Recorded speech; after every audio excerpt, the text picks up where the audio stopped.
అధ్యక్ష, మీరు చూస్తే గౌరవ ముఖ్యమంత్రి గారు కానివ్వండి, నేను కూడా మంత్రిగా బాధ్యతలు స్వీకరించినప్పుడు డిఎస్సి పైన తొలి సంతకం పెడతాం జరిగింది అధ్యక్ష. దాంట్లో భాగంగా 2/7/24కి టెట్ నిర్వహిస్తాం జరిగింది. 4,27,000 మంది అప్లై చేశారు. దాంట్లో 3,68,000 మంది అపియర్ అయ్యారు. 1,87,000 మంది క్వాలిఫై అయ్యారు అధ్యక్ష. మీరు చూస్తే 3/10/24 నుంచి 21/10/24 వరకు టెట్ కూడా పూర్తి చేస్తాం జరిగింది అధ్యక్ష. 1 మ్యాన్ కమిషన్ రిపోర్ట్ త్వరలో రాబోతుందని మేము భావిస్తున్నాం అధ్యక్ష.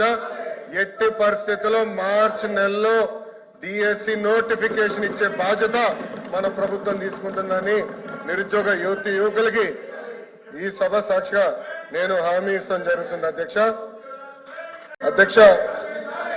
మీరు చూస్తే గౌరవ ముఖ్యమంత్రి గారు కానివ్వండి, నేను కూడా మంత్రిగా బాధ్యతలు స్వీకరించినప్పుడు డిఎస్సి పైన తొలి సంతకం పెడతాం జరిగింది అధ్యక్ష.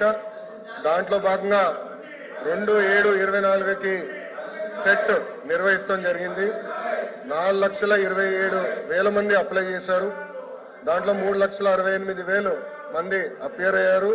1,87,000 మంది క్వాలిఫై అయ్యారు అధ్యక్ష.